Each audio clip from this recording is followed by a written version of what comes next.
What's up, G. Nathan Barnes? So, the information that I've been offering the general public in regards to the U.S. prison industrial complex, that information can potentially get me unalived.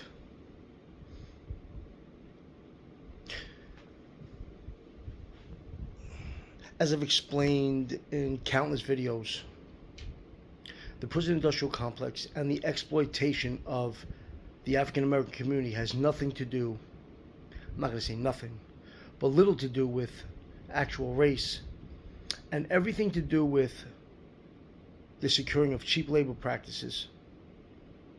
It just so happens, and again, I'm not trying to take away the worth, so to speak, in regards to what has been done to the African American community.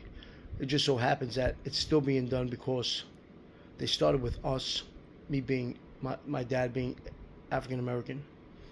Since the transatlantic slave trade began, I believe in the early 1500s, if I'm not mistaken. And it has gone on in perpetuity since then. That's why people of color are targeted, because we've been targeted since the beginning of the transatlantic slave trade. Anyway, what local and state governments are doing are locking up people of color using things like police quotas, the amendment, the clause in the 13th Amendment, the slave labor clause that applies to criminals or convicted persons. And once someone is convicted of a crime, they're sent to a state prison institution or a federal prison institution, where they are then forced to produce goods and supply services for next to nothing, pennies on the dollar. These goods and services are now allocated, or then allocated, to almost every essential agency throughout the country. Schools, homeless shelters, hospitals, you name it, the prison labor force creates it. So all of this is being done, again, to secure cheap labor practices.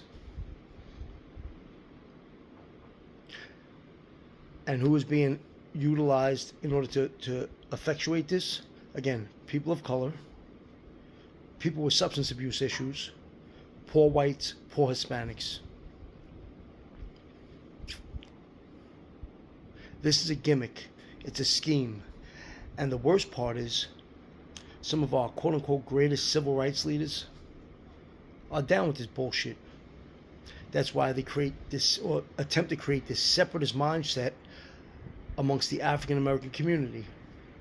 Because you're an African American, you're at an inherent disadvantage. You'll never get to where you desire to be in this country because you're African American, which is nonsense. Myself, as well as my program, Prison Exposure Project, are on a mission to reconfigure the system. Anybody that supports this, please do so, because a whole class of people are losing their lives.